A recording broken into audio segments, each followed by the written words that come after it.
നമുക്ക് അജയുടെയും ഭൂമിയുടെയും നാളത്തെ നല്ലൊരു കഥ കേട്ടാലോ? വീഡിയോ ഇഷ്ടപ്പെടുവാണെങ്കിൽ ഒന്ന് ലൈക്ക് ചെയ്ത് ഹൈപ്പ് ചെയ്യാൻ മറക്കരുതേ. അതോടൊപ്പം തന്നെ ആദ്യമായി കാണുന്നവരാണെങ്കിൽ സബ്സ്ക്രൈബ് ചെയ്യാനും മറക്കരുത് കേട്ടോ. അങ്ങനെ ആ ദിവസം വന്നെത്തുവാണ്. ഭൂമിക്ക് തൻ്റെ അച്ഛനെ നഷ്ടപ്പെടുന്ന ആ ദിവസമാണ് നാളെ. കാരണം ഭൂമി ഭയങ്കര സന്തോഷത്തിൽ തന്നെയായിരുന്നു. ഹാപ്പി ഫാദേഴ്സ് ഡേ ആഘോഷിക്കാനായിട്ട് ഇരിക്കുകയാണ്. ഈ സമയത്ത് രാത്രിയിൽ ഉറക്കത്തിലാണെങ്കിൽ ഒരു സ്വപ്നമൊക്കെ അച്യുതം കണ്ടിട്ടുണ്ടായിരുന്നു. താൻ സത്യങ്ങളൊക്കെ ഫാദേഴ്സ് ഡേ എന്ന് വിളിച്ചു പറയണത്. അതെല്ലാം അറിഞ്ഞു കഴിയുമ്പോഴത്തേനും സത്യദാസ് തൻ്റെ കർണത്തടിക്കുന്നൊക്കെ ആ സ്വപ്നം കണ്ട് ഭയങ്കര ഞെട്ടലോട് കൂടിയിട്ടാണ് സത്യദാസ് ചാടി എഴുന്നേക്കുന്നത്. സത്യദാസ് എഴുന്നേറ്റ് കഴിഞ്ഞപ്പോഴത്തേനും അംബിക എഴുന്നേറ്റിട്ട് കാര്യം എന്താന്ന് തിരക്കുമ്പോഴത്തേനാണ് സത്യദാസ് ആ കാര്യം പറയണേ. ഞാനങ്ങനെ ഒരു സ്വപ്നം കണ്ടു അംബികയെ, എനിക്ക് എന്ത് ചെയ്യണമെന്നറിയില്ല, നമുക്ക് നമ്മുടെ മോളെ നഷ്ടപ്പെടാനായിട്ട് പോകുക എന്നൊക്കെ പറഞ്ഞു കഴിഞ്ഞപ്പം അംബിക സമാധാനിപ്പിച്ചു. അതെ, വിഷമിക്കൊന്നും വേണ്ട, ഒന്നും സംഭവിക്കില്ല അച്ചേട്ടാ, നമുക്ക് നമ്മുടെ മോളെ നഷ്ടപ്പെടാനൊന്നും പോകുന്നില്ല. അച്ചേട്ടൻ വന്ന് കിടക്കാനൊക്കെ പറഞ്ഞുകൊണ്ട് അങ്ങനെ സമാധാനിപ്പിക്കുന്നുണ്ടായിരുന്നു. പക്ഷേങ്കിൽ അച്യുതന് വല്ലാത്തൊരു ബുദ്ധിമുട്ടാണ്. ഇത്രയും കാലം സ്വന്തം മോളെ പോലെ കരുതിയതാണ്. ഒരു നിമിഷം കൊണ്ടാണ് എല്ലാം തകരാനായിട്ട് പോകുന്നത്. എങ്കിലും സാരമില്ല, അവൾ എവിടെയായിരുന്നെങ്കിലും അവൾക്ക് നല്ലത് മാത്രം സംഭവിച്ചാൽ മതി എന്നൊക്കെ ഒരു ചിന്തയായിരുന്നു. അങ്ങനെ പിറ്റേ ദിവസമായി പതിവ് പോലെ തന്നെ ഭൂമി കടയിലേക്ക് പോകാനായിട്ട് ഇറങ്ങുകയാണ്. ആ സമയത്ത് അച്യുതനും അമ്മയും കൂടെ അങ്ങോട്ടേക്ക് വന്നു. അപ്പോൾ രാവിലത്തെ ആഹാരമൊക്കെ ഒരുമിച്ചിരുന്നാണ് കഴിച്ചത്. അങ്ങനെ ആഹാരം എല്ലാം കഴിച്ച് പോകാനിറങ്ങുമ്പോഴത്തേനും കുറച്ച് കാര്യങ്ങളൊക്കെ പറഞ്ഞ് ഏൽപ്പിച്ചിട്ടാണ് ഭൂമി പോകുന്നത്. അതെ, ഞാൻ ചിലപ്പോൾ കുറച്ച് വൈകുമായിരിക്കും, എന്നാലും ഇവിടുത്തെ കാര്യങ്ങളൊക്കെ അച്ഛനും അമ്മയും നല്ല ഭംഗിക്ക് നോക്കണം. ഞാൻ വരുന്നതിന് മുമ്പ് ആൾക്കാരൊക്കെ വന്നിട്ടുണ്ടെങ്കിൽ അവരെയൊക്കെ സ്വീകരിച്ചിരുത്തണം എന്നൊക്കെ പറഞ്ഞു. അതൊക്കെ ഞങ്ങൾ ഏറ്റുമോളെ, മോള് ധൈര്യമായിട്ട് പോയിട്ട് വരാൻ പറഞ്ഞു. അങ്ങനെ ഭൂമി ധൃതി പിടിച്ചിറങ്ങുമ്പോഴത്തേനും അച്ഛനും പറഞ്ഞു, മോളെ ദേ അച്ഛൻ്റെ ഉമ്മ വന്നിട്ട് വാടി പൊടിയെന്ന് പറഞ്ഞു. അച്ഛ തിരിച്ചു വരുമ്പോൾ അച്ഛന് ഒരു ഉമ്മയല്ല 1000 ഉമ്മ വെള്ളം തരും, ഇപ്പം ഞാൻ കുറച്ച് തിരക്കില്ല, ഞാൻ വന്നിട്ട് തരാമെന്നൊക്കെ പറഞ്ഞു. അതും പറഞ്ഞുകൊണ്ട് ഭൂമി പെട്ടെന്ന് തന്നെ ഷോപ്പിലേക്ക് ഇറങ്ങുവാണ്. ഈ സമയത്ത് അംബിക അച്യുതനും കൂടെ ആ പോക്ക് നോക്കിയിരുന്നു. ഒരു പക്ഷേങ്കിൽ ഇനിയിപ്പോൾ വന്നു കഴിഞ്ഞിട്ട് ഉമ്മ തരാൻ പറ്റുമോ എന്നൊക്കെ ഒരു ചിന്തയായിരുന്നു അച്യുതൻ്റെ മനസ്സിൽ. അംബിക പറഞ്ഞു, അച്ഛൻ എന്തൊക്കെയാണ് പറയുന്നേ, മോൾക്ക് എന്തെങ്കിലും സംശയം തോന്നി കാണുമോ? പിന്നെ അവൾക്ക് സംശയം, അവൾക്ക് അങ്ങനെയൊന്നും ഇല്ല അംബികയെ, എൻ്റെ മനസ്സിനകത്ത് വല്ലാത്തൊരു പെടപ്പാണ്. ഇനിയിപ്പം അവളെ കാണാൻ പറ്റില്ലോ എന്നൊരു ചിന്ത. അച്ഛേട്ടാ അങ്ങനെയൊന്നും ഇല്ല, ആ സാറ് പാവ, സത്യങ്ങളൊക്കെ അറിഞ്ഞു കഴിയുമ്പോഴത്തേനും നമ്മൾക്ക് മോളെ വിട്ടു തരുമെന്ന് പറഞ്ഞു. ഇല്ല, സത്യങ്ങളൊക്കെ അറിഞ്ഞ് അവൾ അവരോടൊപ്പം പോകുന്ന സ്വപ്നമാണ് ഞാൻ കണ്ടത്, എനിക്കത് ഓർക്കും ഭയങ്കര ടെൻഷനാണെന്ന് പറഞ്ഞു. അച്ഛതേട്ടാ ഇങ്ങനെ ഇരിക്കല്, കുറേ ജോലികളുണ്ട് അറിയാലോ, ഭൂമി കുറേ കാര്യങ്ങളൊക്കെ പറഞ്ഞ് ഏൽപ്പിച്ചിട്ടല്ലേ പോയത്, ഇങ്ങോട്ടേക്ക് വരാൻ പറഞ്ഞു. ഈ സമയത്ത് കമാൽ ഭവാനിയെ കാണാനായിട്ട് വന്നു. അങ്ങനെ ഭവാനിയെ കമാലിനെയും വിളിച്ചുകൊണ്ട് അങ്ങോട്ട് പോയിട്ട് പറഞ്ഞു, ഒരു കാര്യം ഞാൻ പറഞ്ഞേക്കാം, ഇന്ന് 1 മണിക്ക് മുമ്പ് കാര്യങ്ങളൊക്കെ നടത്തിയിരിക്കണം. ഒരു കാരണവശാലും അച്ഛനും മോളും ജീവനോടെ ഇരിക്കാൻ പാടില്ല. അവർ ജീവനോടെ ഉണ്ടെങ്കിൽ എൻ്റെ ജീവനാണ് തീരുന്നത്. നിനക്ക് കുറേ അവസരങ്ങൾ ഞാൻ തന്നു, ഈ തവണ അവസരം പാഴാക്കില്ലെന്ന് പറഞ്ഞു. അത് കേട്ടപ്പോൾ കമാൽ പറഞ്ഞു, മാഡം ഒന്നും കൊണ്ടും പേടിക്കണ്ട, ഇന്നത്തോടു കൂടി ഞാൻ കഥ കഴിച്ചോളാം എന്ന് പറഞ്ഞു. അവൾ വീട്ടിൽ കാണുമായിരിക്കും, ഇന്നവിടെ ഫംഗ്ഷൻ എല്ലാം നടക്കാൻ പോകുന്നത്, അതുകൊണ്ട് ആ ഒരു കാര്യത്തിൽ പേടിക്കണ്ട. ഫംഗ്ഷൻ നടക്കുന്നതിന് മുമ്പ് തന്നെ 2 കഥ തീരണം. നല്ല ഭയം ഉണ്ടായിരുന്നു ഭവാനിക്ക്. ഒരു പക്ഷേ ഈ ഫംഗ്ഷൻ അയാൾ വെക്കുന്നത് പോലും എന്തെങ്കിലും മനസ്സിൽ കണ്ടാണോ, സത്യദാസിൻ്റെ മകളാണ് ഈ പറയുന്ന ഭൂമിജെന്ന് പറയാൻ വേണ്ടിയിട്ടാണോ ഇയാളെ ഫംഗ്ഷൻ വെച്ചിരിക്കുന്നതെന്നൊരു ചിന്തയൊക്കെ ഉണ്ടായിരുന്നു. അതുകൊണ്ടാണ് ഭവാനി പേടിച്ചിട്ട് ഈ കാര്യങ്ങൾ പറയുന്നത്. ആ ഫംഗ്ഷൻ നടക്കാൻ പാടില്ല, അതിനു മുമ്പ് തന്നെ അവരുടെ കഥ കഴിക്കണം എന്നൊക്കെ. പിന്നെ താൻ പറയുന്ന പണം തനിക്ക് ഞാൻ തരും, അറിയാലോ, ഇത്തവണ പണി പാളിപ്പോയിട്ടുണ്ടെങ്കിൽ തൻ്റെ കഥ ഞാൻ കഴിക്കുമെന്ന് പറഞ്ഞു. കമാൽ പറഞ്ഞു, അങ്ങനെയൊന്നും ഉണ്ടാകത്തില്ല മാഡം, ധൈര്യമായിട്ടിരുന്നോളാൻ പറഞ്ഞു.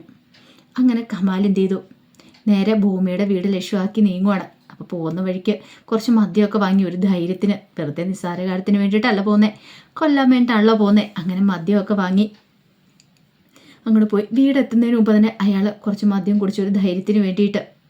നേരത്തെ വന്ന് വീടൊക്കെ കണ്ടു വെച്ചിട്ടുണ്ടായിരുന്നു. മിക്കവാറും അവൾ ഭൂമി ഇവിടെ കാണും, ഇന്ന് ഫംഗ്ഷൻ നടക്കുന്നതുകൊണ്ട് ഇവിടെ ഇല്ലാതിരിക്കില്ല, അച്ഛനെയും മോളെയും തീർക്കണം എന്നൊരു ഉദ്ദേശ ലക്ഷ്യം മാത്രമേ ഉണ്ടായിരുന്നുള്ളൂ. പക്ഷെ ഭൂമി ഇതൊന്നും അറിയുന്നുണ്ടായിരുന്നില്ല. അപ്പം നേരത്തെ ജോലികളൊക്കെ തീർത്തിട്ട് പോകണം. അപ്പോൾ ഷോപ്പിലേക്ക് വന്നിട്ട് ലക്ഷ്മിയോട് പറഞ്ഞു, ലക്ഷ്മി ചേച്ചി ഇന്ന് നേരത്തെ ഷോപ്പ് അടയ്ക്കണം അറിയാലോ. അപ്പോൾ ഈ ലക്ഷ്മി പറഞ്ഞു, അത് പിന്നെ എനിക്ക് അറിയരുത് മോളെ, ഇന്ന് അവിടെ ഫംഗ്ഷൻ അല്ലേ, അപ്പോൾ പിന്നെ നേരത്തെ ഷോപ്പ് അടച്ചിട്ട് നമുക്ക് പോകാമെന്ന് പറഞ്ഞു.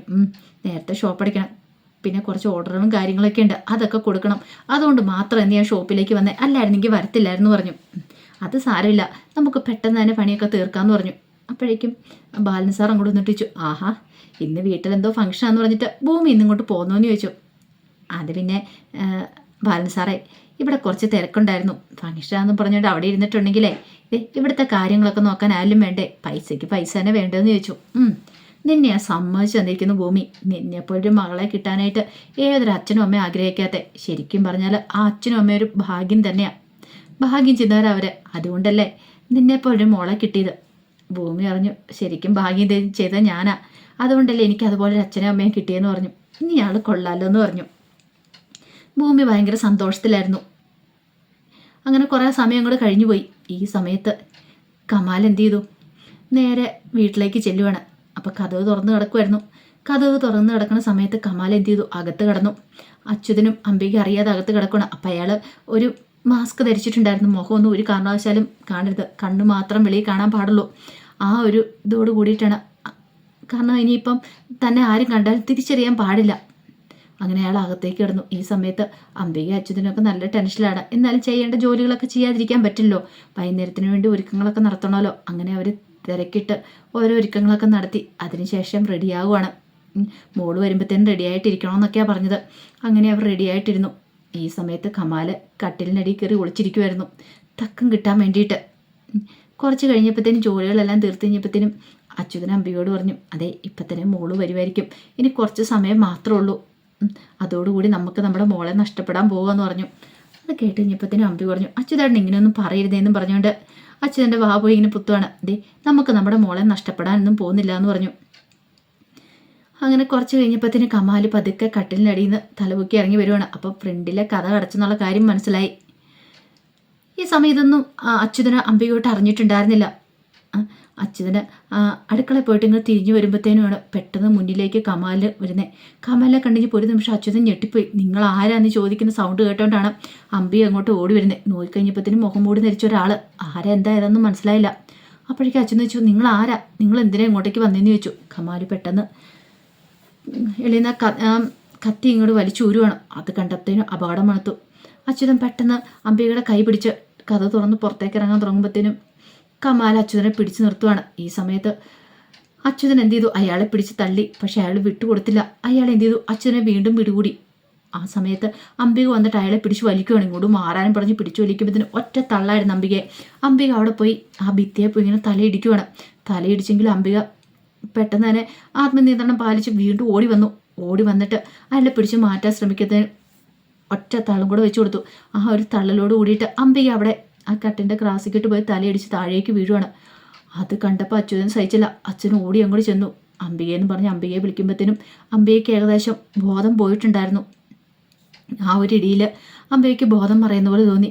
ആ സമയം അച്ഛൻ്റെ ഭ്രാന്തിളക്കുന്ന പോലെ എടാന്നും പറഞ്ഞുകൊണ്ട് നേരെ കമാൽ നേരെ തിരിവാണ്. കമാൽ പെട്ടെന്ന് അച്യുതനെയും കൂടി വലിച്ചു പൊക്കിയെടുത്തു. എടുത്തിട്ട് ഒറ്റ കുത്തായിരുന്നു. ഒറ്റ കുത്തിനെ തന്നെ കണ്ണും വായും പൊളിച്ചു പോയി അച്യുതന്.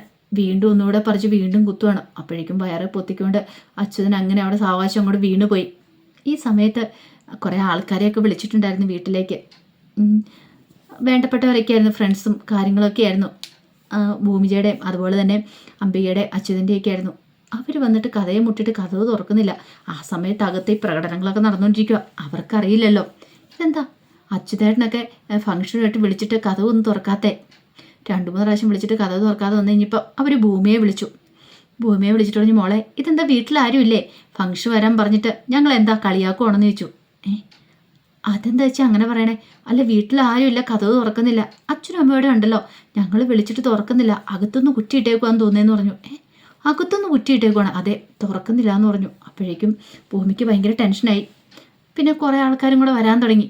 പക്ഷെ അവരൊക്കെ വന്ന് വിളിച്ചിട്ടും തുറക്കുന്നില്ല.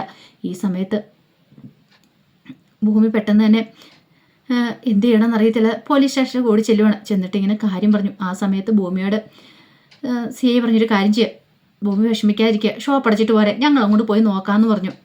അങ്ങനെ ഭൂമി എന്ത് ചെയ്ത് ഷോപ്പ് അടയ്ക്കാൻ പോയ സമയത്ത് CIയും കൂട്ടരും കൂടെ വീട്ടിലേക്ക് വരുവാണ്, ഭൂമിയുടെ വീട്ടിലേക്ക് വരുക. അപ്പോഴേക്കും ആൾക്കാരൊക്കെ കുറേ കൂടിയിട്ടുണ്ടായിരുന്നു. അങ്ങനെ ഒടുവിൽ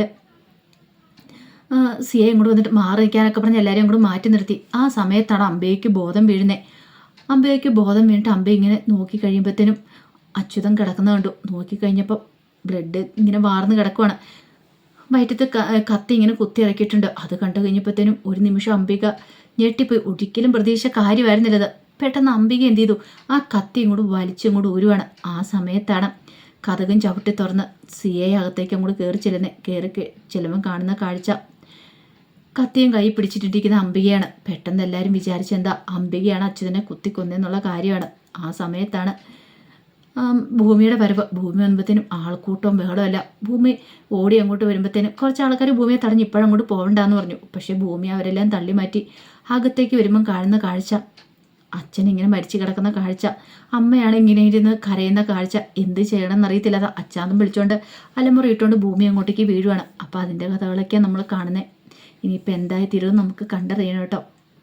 എന്നാണെങ്കിലും ഭൂമി തെളിയിക്കുക തന്നെ ചെയ്യും തൻ്റെ അമ്മയല്ല ആ കൃത്യം നിർവഹിച്ചതെന്നൊക്കെയുള്ള അതിൻ്റെ വിശേഷങ്ങളൊക്കെ നമുക്ക് എല്ലാവർക്കും കാത്തിരിക്കാം. ഒരിക്കൽ കൂടി എല്ലാവർക്കും ശുഭരാത്രി നേർന്നുകൊണ്ട് നിർത്തുന്നു. നന്ദി.